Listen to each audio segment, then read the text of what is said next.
Или сіздің өзіңіздің барлық ол мөлдірден төмен санатындай самооценкаңыз қалай өзі мен кіші ма төмен ба ауыр айтқым келмейді енді қыз баласы болғаннан кейін неге келіп аяқ астынан әңгіменің басын бірден мөлдірді қыстырып қызғаныштан бастадыңыз? Мен самооценкам төмен емес, мен өзімді ешкімнен төмен санамаймын. Және де неге мөлдірден бастап отырсыз деген жаңа негізі мен бұл теманы бастағым келмеген, бірақ жаңында өзі айтып жатыр ғой, мөлдірді өз несінде тұрады, бойы ұзын деген сияқты өзін келтіріп отқан сияқты айтты да, сондықтан еще жаңағы историяларды айтып жатырмын. Мөлдірдің жанында көп кезде мөлдірдің жанында жүреді. Иә, білем, Сағыныш такым Айза, иә, сол кісілермен бірге түсіретін білем, оны көрем. Және шыны керек айтатын таныстық жайлы әңгіме де аз. Солай ма, Жайнагүл? Бізде жарнамадан кейін таныстық жалғаса ма, мөлдірге деген сезімін мойындай ма, көрейік. Сөйлестік. Сол кезде мен Алматыға айтқан болатым, егер сен менен көңіліме қарап жүрген болсан, маған керек емес ондай нәрсе деген сияқты жоқ. Көңіліме қарап таныстықты жалғастырудың керегі жоқ. Және де ел жұрттың ертең айтады деген сияқты алдыңғы таныстықты жалғастырып жүрді ғой, енді өзі не істерін білмей деген сияқты ғой. Жаңағы Алматыға айтқан болатын, менің көңіліме қарап керек емес, таныстықты жалғастырып. Және елдің сөзін тыңдаудың да керек емес. Маған ондай нәрсе керек емес деген сияқты айтқан болатын Алматыға. Алматы сол кезде айтты, иә, сол нәрсе дұрыс болатын сияқты, екеуміз бір-бірімізге келмейміз негізінде. Сөйтіп айтты. Ортақ шешіммен тоқтатқан болатынбыз сол кезде негізінде. Содан кейін суббота күні маған Алматы келді, жұмыс жағыма, кездестік, сөйлестік. Ол келу мақсаты негіз кездесу емес, негізінде ойлаймын сол таныстық туралы сөйлесу болған шығар деп ше. Ары қарай не істейміз, не қоямыз деген сияқты. Сол кезде келген кезде айтты енді, бір шетінен қимайда тұрым деді, бір шетінен екеумізде ештеңе шықпайтында сияқты деген сияқты айтылған болатын негізінде, сол кездесуде. Және де мен негізі тексеру мақсатында айтқан болатын Алматыға. Мен эфирға бармай-ақ тоқтатсам қалай болады деген сияқты. Сол кезде Алматы айтқан еді енді. Олай да болады негізінде, келмесең де болады. Ол да бір жақсы болатын еді деген сияқты айтты да. Егер мені көму мақсатын көмгің келсе, кел деген сияқты айтты маған. Енді мен оны көму мақсатында емес, мына жерде эфирді бастадым, эфирді аяқтағым келеді негізінде халық алдында. Білмеймін енді не өйтіп айтып отқанын, мен саған ауырады. Сонда сізге негізі келмегенің дұрыс болатын сияқты деп айтты ма? Иә, солай айтылған болды. Олай айтқан жоқпын Диана ханым. Қалай? Ол менен өзі сұрады, қалай ойлайсың, танысық ақыр тоқтап тұр екен, екеуміз дос болып қалады екенбіз, бармай тоқтатсам қалай болады деп өзі айтты. Мен айттым, олай да болады дедім, бірақ енді ар жаққа сен келгесін, дұрыс келіп тоқтатып кеткен дұрыс болады деп. Мен бұған күнде жазам негізі. Кеше оның алдың күндері, бүгін шығамыз ба, бүгін келесің ба деп жазамын ғой. Жалпы иә, жазасын. Мен ойлаймын оны қандай мақсаттар, егер сен маған қызығушылығың болса, просто жазып қана қоймай кездесуге шақырар едің деп ойлаймын. Сенің жазу мақсатың енді ертең эфирға келген жағдайда маған көңіл бөлмеді деген әңгіме болмасын деген мақсатпен жазады деген ой бар менде негізінде. Ол таныстық тоқтағаннан кейін ол қызығушылықтың не керегі бар? Сендер уже пятница тоқтатып тастағаннан кейін. Жоқ, енді сол мақсатта жазып жатқан шығар өзі де. Және де Алматы сенің түсінігіңге түсіну мүмкін емес. Мен өткенде де айтқам. Сенің түсінігіңнің памятіне біздің гигабайттар жетпей ма бір нәрсеге короче. Не ойлап жүресің сен, вообще дайынсың ба? Не істеп жүрсің негізі? Сен түсінбей ақ қойшы мені. Ана көшеде екі столикте екі адам отырады, сол сияқты бір дым байланыс жоқ адамдар сияқты. Сен түсінбей ақ қойшы мені. Үміткер келді ма? Түсініп ал, сен кім керек екен, қандай маржан ба, шұғыла ма, басқа ма? Сен маған ақыл айтпай ақ қой бауырым. Мен айтам, потому что мен сен сияқты олай қарамаймын. Жай барақат қарамаймын арақатынасқа. Дәл солай, сенің маржаның бар, бірақ при этом сен почему-то шұғыланқастан шықпайсың, жарнама кезінде жаңа ғана болды ғой осы ситуация. Жоқ, Айза, сен осы кірмейтін жерің бар ма? Орынды сөйлеп отырсың ғой, фактпен айтқанда, сен үміткерің бар, басқа шұғыланқастан шықпайсың, неге? Апат-апат-апат демей тыныш отыршы. Сөйлеймін солай, ұнайды маған солай сөйлеген. Сенің тақырыбың қозғалып жатқан жоқ. Рахмет Шерхан, рахмет Айза. Мен айта салайыншы, Диана ханым. Айтып болдыңыз ғой? Мен айжыда айтып жіберейінші, енді үміткер қызға ақыры енді таныстықты тоқтатып қойған екенсіздер да, бір жақсы нотада жақсы келіп таныстықты тоқтатып кетуге болмас па еді, жігітті төмен түсірмей? Ол төмен түсіру мақсатында емес, бар нәрсені бар деп айтқан дұрыс деп ойлаймын. Иә, дұрыс қой. Ата енді бір жағынан білеміз ғой, не істеп жүрген өзі білмей жүрген, әлі жас бала екенін. Егер де сіздерге де үміткер келеді, дұрыс нәрсе жасамаса, сіздер де айтасыздар, дұрыс па? Осы үміткер осындай жасады, осындай нәрсесі ұнамады деген сияқты. Мен ұнамаған нәрсесін айтып кеткім келеді. әне иә өте дұрыс айтады, енді дұрыс емес нәрсе жасаса. Жалпы Ернұр саған сұрақ қойғым келіп отыр, жалпы ше. Неге сен осы постоянно бір жаман бірдеңелер айтасың, или өмірге өкпелісің ба? Постоянно ортаға біреу шықса, обязательно бір негатив айтасың да. Жаман не айттым мен? Жоқ. Именно мына ситуация емес, жалпы ситуацияларды алып Не қарасақ. айттым мен? По факту айтсашы сен. Жоқ, постоянно ортаға біреулер шықса, сен андайсың, сен мынандайсың, сен. Жаңа ер жігіттің өзі де мысалы алып қарасақ та, енді ладно, мен де айттым, бірақ енді сен ертең өкім қаласың деген сияқты да. Жоқ. Бар ғой, эфирларды қарасақ, негізі бар да, бір өмірге өкпелі адам сияқты. Өмірге өкпелі емес, сендер өздерің қалай ұстайсыңдар өмірде өздерің. Мен солайынан айтамын мен сендерді. Жоқ, Ернұр, сен бар ғой, сұрақ қойған кезде де андай мысқылмен тиісіп сұрақ қоясың да.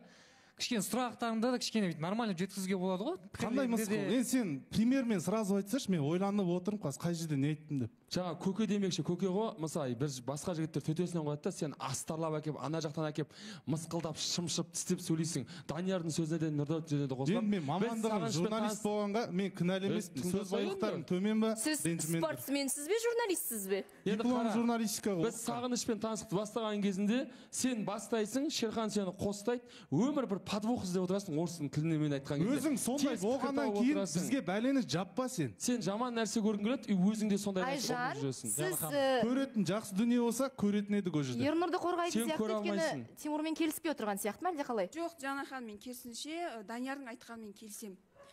Жоқ, Ернұр, бұл жерде бар ғой. Қашанда білмеймін, бір тура пікір айтатын сияқты болып көрінгісі келеді.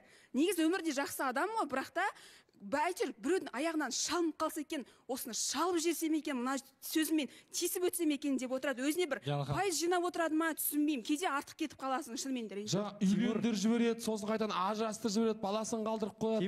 Негативті тұрғыда. Диана ханым, андай шындық ешкімге жақпай, дұрыс па? Мен шындықты айтам, бұлардың шынбайларына тиеді сол. Содан көтере алмайды ондай дүниелерді. Ернұр, мен саған бүйтіп тиісу мақсат айтқан жоқпын. Жалпы мен не байқадым, соны айтып отқаным ғой. Бір ренішің бар сияқты да ішіңде. Ешкімге ешқандай ренішім жоқ, айтып тұрмын ғой, мен шын нәрсені ғана айтам, көрген дүниемді айтам, естіген. Тимур, жалпы сен мына жерде айтып отырсың ғой, Ернұр, енді каждыйымыз сенен сұрайық, біз қандай кезде қандай пікір айтайық. Саған да айтып жатқан жоқпыз ғой, жалпы созбақтап, шалқысып, сапырып отқан кезде біз саған не үшін сөйтіп сөйлейсің деп айтып отқан жоқпыз ғой конкретно. Бұл өз ойын чисто айтып отыр, сол жерде келеді, сол кезде айтады. Сен де Данияр саған да біреу бірдеңе деп пікір айтып жатсың ғой деп ешкім тақалмайды ғой. Бұл жерде бәрі пікір айтуға лайық, өзінің ойын айтып жатыр. Шерхан, бір нәрсе айтайын ба? Мен үміткер болып келген күннен бастап ауылда бар ғой, месахананы жасасың, сол кезде анау огород жақтан шегіртке шиқылдап атады ғой. Сенің дауысың маған сондай әсер етеді. Дым өтпейді, ренжімеші. Өзің ойыңда өзің қалшы. Болды, сабыр. Сен конкретно жауап бере аласың ба сол сөзіңе? Объективті пікір айтады дегенге сен секіре берме. Сен пікіріңе жауап бере аласың ба? Шегіртке дегенге, малға теңегенге? Мен сен малға теңеген жоқпын. Жігіттер, бізде саған жақсы жаңалық бар. Сен көптен күткен мүмкіндік. Үлкен кастинг. Өз махаббатыңа қадам жаса. Әрекет ететін уақыт келді. Өзің туралы мәлімет жібер. 8-701-209-29-22 18 желтоқсан Алматы қаласы. Жаз, хабарлас, сайтқа өтініш қалдыр. жігіттерді екі жаққа отырғызып сабырға шақырдық, және мен Шерханмен келсем, шегірткеге ер азаматты теңегеніңіз негізінде қате болды. Жоқ, Диана ханым, енді Шерхан бірінші шақырып отыр ғой, енді шал құсап мыжи бересің деді. Енді бұған да жаман ғой, енді бұл да артық айтты. Просто Шерхан сен сөзден жеңіліп бара жатқан екен, болды да сенде сөз таусылған екен. Данияр, Данияр, тыңда, мен сендерді малға ешқашан теңемегенмін. Кезінде сені малға теңегенде мен сол кезде де айтқанмын. Ешқашан адам баласын жануарға теңемеңдер өйтіп деп. Бұл бірінші рет емес, 3-4 рет қайталанып отыр. Тимур, мен сен слабый жерің бетіңе бассам, қазір жылап кетесің. Шерхан, мен сен дәрежеңе түспей ақ қойын. Ал сен, Данияр, жөніңмен сөйлеп отыр. Мен жөніңмен сөйлеп отырмын. Шегірткедегі бір жануар емес, ол жәндік. Жәндік болса, өзің сондайсың. Иә, мен міне сенің провокацияңа менде эмоция, сен эмоция қалай бересің? Осы жердегі ең көп эмоция беретін адамның бірі сенсің ғой. Мен сенің алдыңда бүкіл халықтың алдында шегіртке деп айтқаным үшін ағалық ретінде, жігіт ретінде кешірім сұраймын. Артық кеттім. Бірақ кейде негативін қатты төгіліп кететіні өтірік емес. Шамалы сабырмен сөйлесең, адам ұғады бұл жерде. Шақпай сөйлеуге үйренші, өтініш. Сен шақпай сөйлейсің ба? Мен шақпай сөйлеймін. Мен конкретно өзім қандай адаммын? Мен бірінші рет шақтым, сен қандай адаммын? Мен дәл солайына Шерхан, Тимур, кішкене сабырлық сақтаңдаршы сендер. Мен бірінші рет шақтым да, Қадиша ренжіме да сөзім білген. Бірінші рет шақтым. Сендер қазақ жігіттер емессіңдер, бір-бірлерінің төстерінен алып. Не болды, не көрінді сендерге? Данияр түсінбей отырмын да, неше қыстырып жатсың сен? Не үшін қыстырылып жатқанда бұл жерде сенікі дұрыс емес қой Шерхан. Қалай дұрыс емес? Сен екеуін шақыстырған сияқты. Мен просто бұл жерде біз өзіміздің ойымызды айтып жатырмық. Неге сондайсың? Может, ішіңде реніш бар сияқты. Оны кімді Ернұрды жамандағаннан, даттағаннан айтып жатқан жоқпыз оны. Сен Ернұрға нең бар? Сен не үшін пікір айтасың деп саған да ол айтып жатқан жоқ. Мен сол нәрсені айтып жаттым. Ал Тұратта бұл шегіртке деген сияқты. Енді бірінші Шерхан, сізде Тимурға бір мақтау сөздерін айтпадыңыз ғой? Шал сияқты сапырып не деді тағы да? Ол шал кімге айтылмай жатыр? Онда сізде шалсыз ба?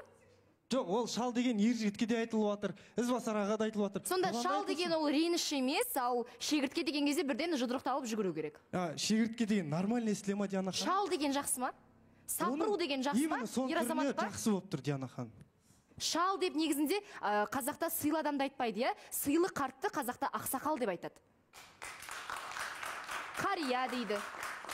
Мен түсінбеймін, сіздерге жалпы тек қана Шерханның жағдайында емес, сіздер өздеріңіздікін айтып аласыздар да, сіздерге бір жауаптық реакция кеткен кезде сіздер бірден атыласыздар. Я болмаса біреудің сөзін көтермеңіздер, я болмаса көтере біліңіздер. Немесе ешкімге еш нәрсе айтпаңыздар. Алмат, барлығы сіздің таныстықтан басталды, оны сіз сыртта өте сәтті түрде тоқтатып қойған екенсіз. Онда не үшін жалғастырдыңыз, сыртта тоқтататын болсаңыз? Жалғастырғанда Диана ханым, мен өткен эфирден кейін кездескен кезде айтқан болатынбыз, оны тоқтағанда дос ретінде араласайық деген сияқты. Өйткені мен бұл қызды тек дос ретінде ғана. Сіз сол эфирде айттыңыз, мен бұл қыздан тек қана дос көре алам деп. Бірақ дей тұрғанмен артынша таныстықты жалғастырып, одан кейінгі кездесуде қайтадан тоқтатып отырсыз. Логика қайда? Диана ханым, өзіме бір көрейін деген ғой. Бәлкім бәрі жақсы болып кетер, сөйлесіп кетерміз деген сияқты. Үміт болды сондай. Бірақ ондай болмады қазір. Жайнагүл. Таныстық тоқтайды, ортақ шешіммен. Тоқтайды таныстық. Енді негізі мен Алматыда басқалай елестеткенмін. Мен елестеткенде болған жоқ негізінде.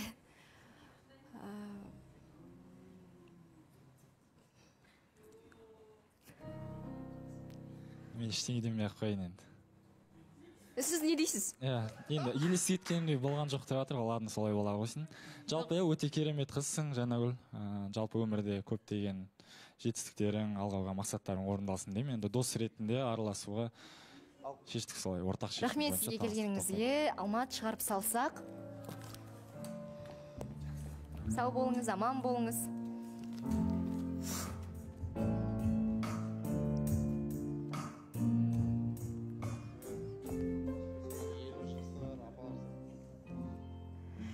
Енді қоштасу бар жерде кездесу бар демекші, шымылды қайта жабылсын.